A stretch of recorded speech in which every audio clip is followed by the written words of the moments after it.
Hello, it's Alden. A lot of you were asking how I color matched the green screen footage with a 3D environment in Blender. So here's the process I took using both Blender and After Effects. And this is where you'll notice a lot of keying stuff going wrong. The thing that really makes this all come together is adding some more compositing.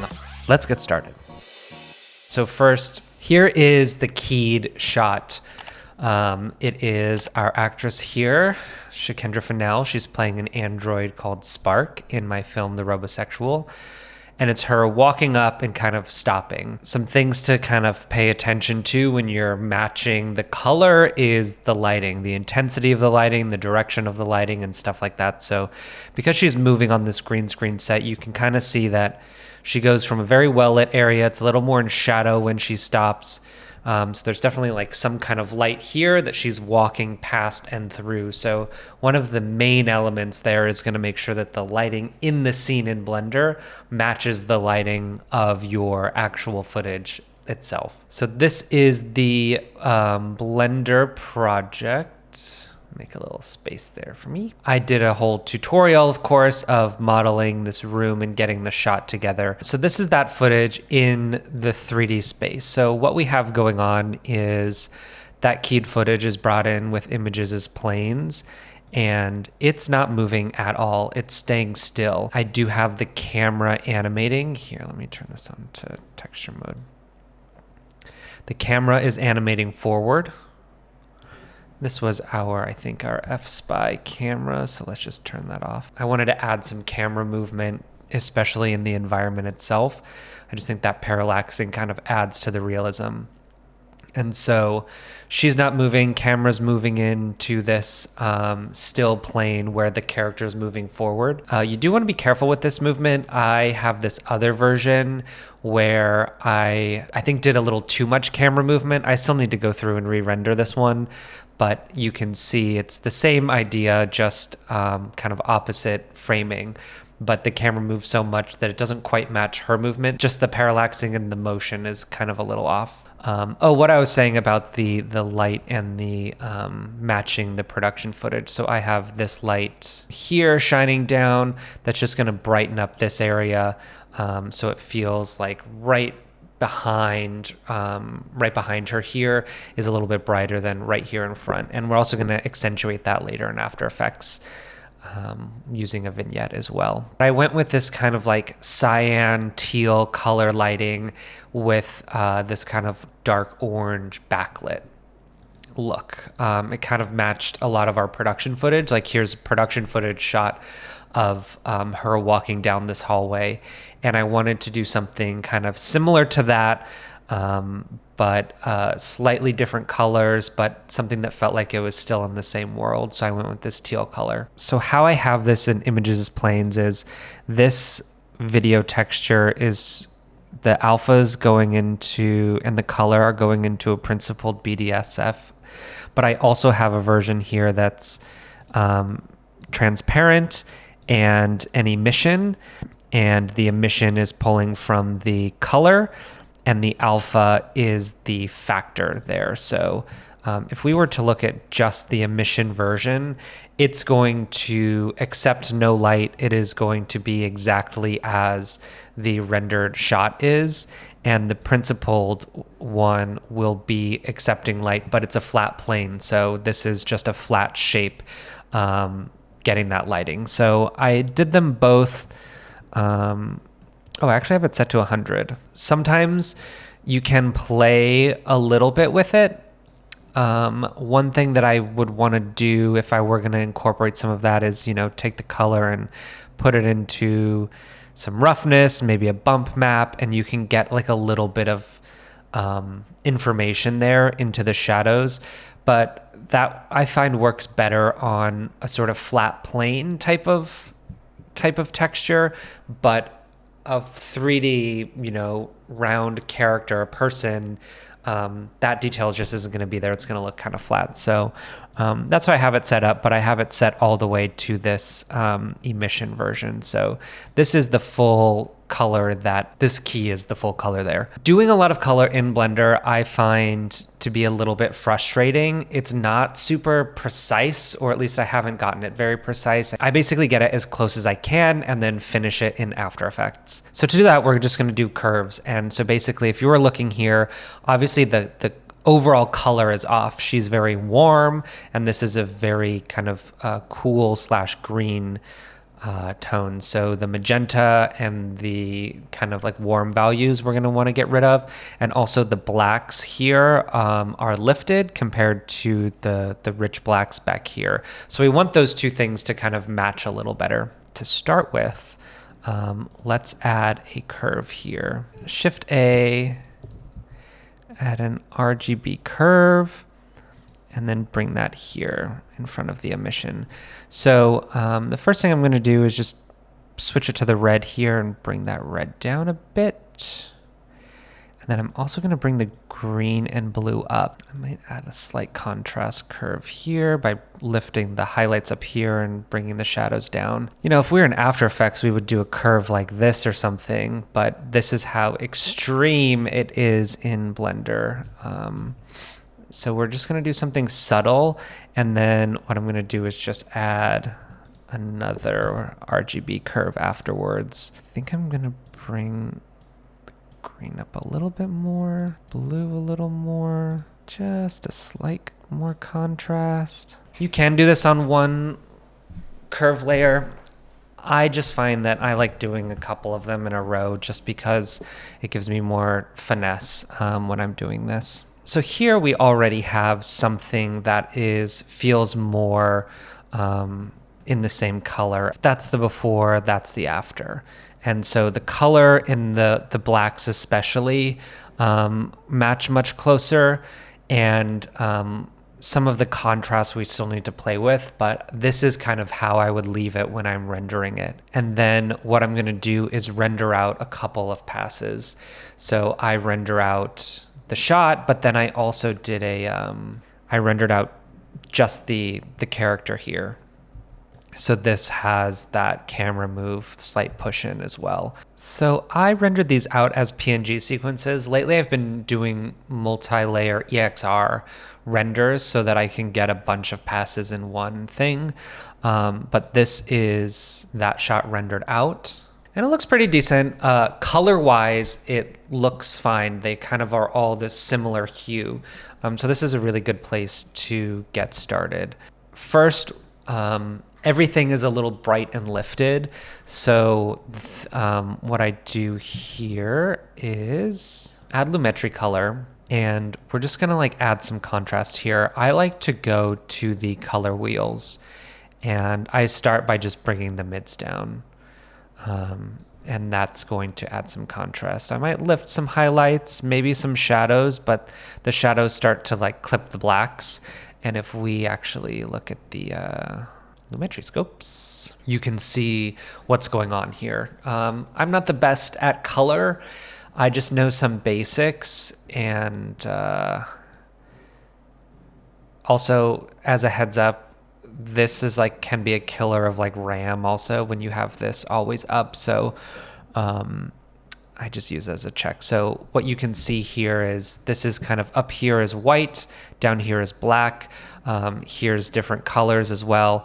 And if things start to flatten out at 0, that means they're crushed. That just means there's no data. So if we bring the shadows all the way down, we're losing data in all of these blacks.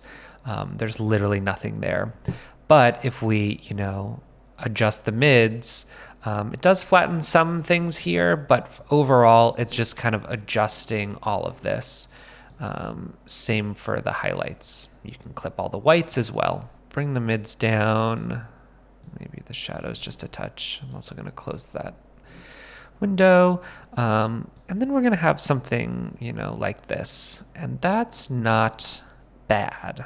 And then in this pre-comp, I have just the clip of the actor. So we have this background, and then we have just the actress on top. So I think the other thing that I did was I have the in Blender, the camera has depth of field turned on when rendering the main shot.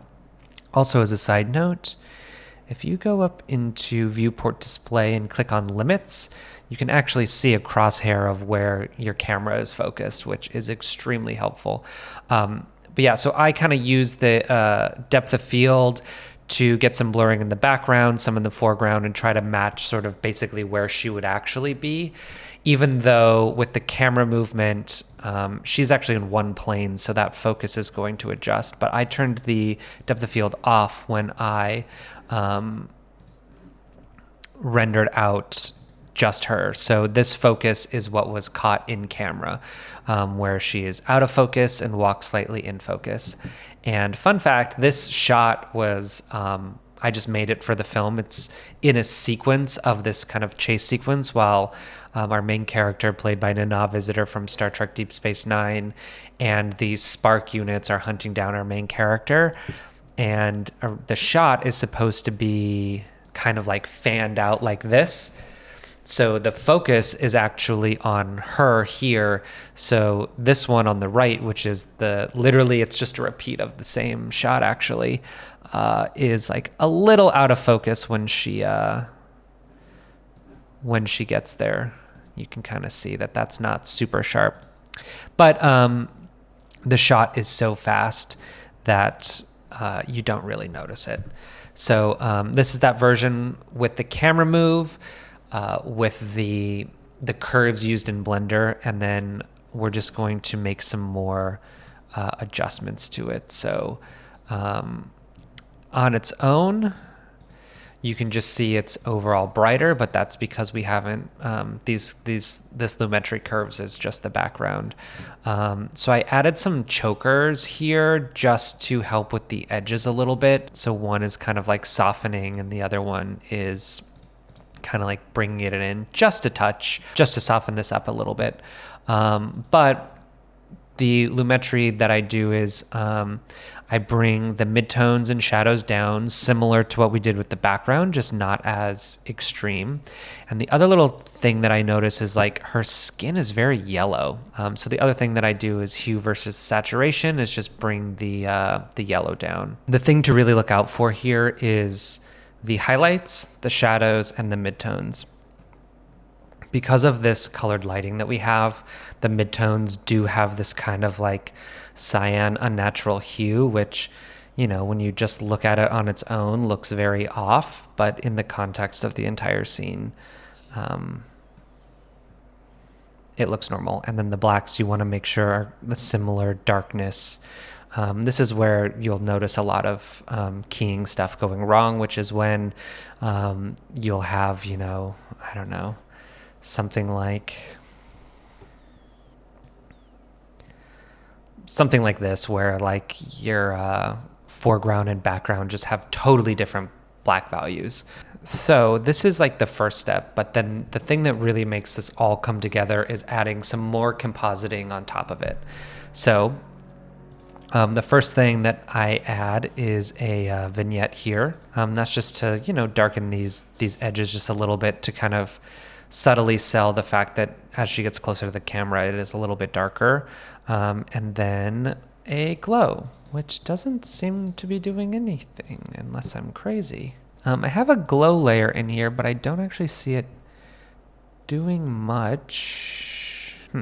Anyway, but that's all pre-composed here. So this is the like pre-comp that we just saw, and now I have it in a new composition. I also have the standalone footage in here below it as a reference because I added a light wrap, and in my green screen tutorial there's a section in there of how to add a light wrap. But if you look subtly, it's kind of taking the color of the background and then using the alpha of the key and sort of adding that on top of the edges of the character. And that just helps kind of like, I don't know, snug the keyed footage into the background just a little bit more. The next step is to work with these lights up here and then just kind of imagine this was a shot in camera, what other kind of things would be happening. So this is a duplicate of our pre-comp. It's masked out for just the lights because I want to make these lights brighter and kind of add more of a bit of a glow to it. So I have tint levels in a fast blur. So the tint is just going to bring it to black and white because I just want the highlight values. Levels, we just crush the blacks to focus on just the lights here. And then a fast blur to just give that all a glow. And then if we set this to add and turn our background back on, you can see that it just makes these lights much, much brighter. And if these fluorescent lights were on, that's kind of more what it would look like instead of this sort of dim way that they came out of the render. I have another vignette here just to darken these edges again and starting to create even more contrast, this kind of bright area over here and this dark foreground, because again, that's sort of her, the lighting that we had in the green screen footage. So it's a little darker up, actually gets closer to the camera. When you have like a bright light, it'll kind of create this sort of like foggy haze that affects the darker colors as well. So in this like green screen shot here, we have this light kind of shining toward the camera and it creates a sort of light leak of sorts. So if you take a solid, I have this kind of like cyan color from the tones here. First, I'm going to mask it out to be sort of just around where the bright lights are. And then let's turn up the feather to like 1500. So super extreme and soft, and it's going to kind of spill all over the place. And then if we set it to lighten, if you have it normal, it's going to cover everything, but lighten will affect just the darker areas. So that white is going to stay white here. Bring the opacity to like 20%. What's the one that we have? 20. Okay. And then that just is going to add this sort of like haze that kind of would match what would happen if we have all of these bright fluorescent lights shining toward the camera here. But the other thing that it does is because it's kind of spilling over everything, it just places her in this scene a little bit more. Next, we have another curves adjustment layer. So, all of that starts lifting all of the blacks and the midtones a bit. So we just pull them back down here. Again, that's just the color wheel bringing down the midtones just to create some more contrast into the image. And the last thing I want to do is blur the edges here in the foreground. Because she's never really in focus, that means this probably shouldn't either. So I have just a camera lens blur effect, which I much prefer to like the Gaussian blur or fast blur or something. Fast blur has its uses. So like for this one, where we're just trying to blur something out, that's no big deal. It also doesn't take much RAM or anything to use, but the camera lens blur does. But when you're trying to mimic the blurring of a lens like we're doing here, I much prefer this one. So same thing, kind of masked it out. So it's just along the edges, set it to 10, and then that kind of gives us a shot that looks and feels like it's all matching. Last thing I'm gonna do is, I think like her feet on the floor just feels like a little off. So I'm going to just scale it up, say like make her end a little higher in the frame. If you hit Alt, click here, we can add a wiggle expression. Let's do 1 and 2. I always forget which is which. 1 is the intensity and 1 is how many times per second. So if we say 50 and 2, it's not jiggling like crazy. So if we say 50 and 50, okay. So the second one is how frequently, and let's say 2 and 1. What do I actually have here? I have 10 and 2. to wiggle it 10 frames and a couple times per second. And that's just going to add some more handheld movement to it. And then the last thing, and this is the last little important piece to really tie these two things together, is just adding some noise. So all footage has noise. It's why we denoise footage when we're doing the key. But a way to do that, I have some film grain here. So if I take some film grain, set it to soft light, because it's kind of a dark grungy thing, I can duplicate it, offset it a frame, and all that grain is going to tie these two things together quite nicely. And that is how we take our green screen footage and our Blender scene and match the colors together.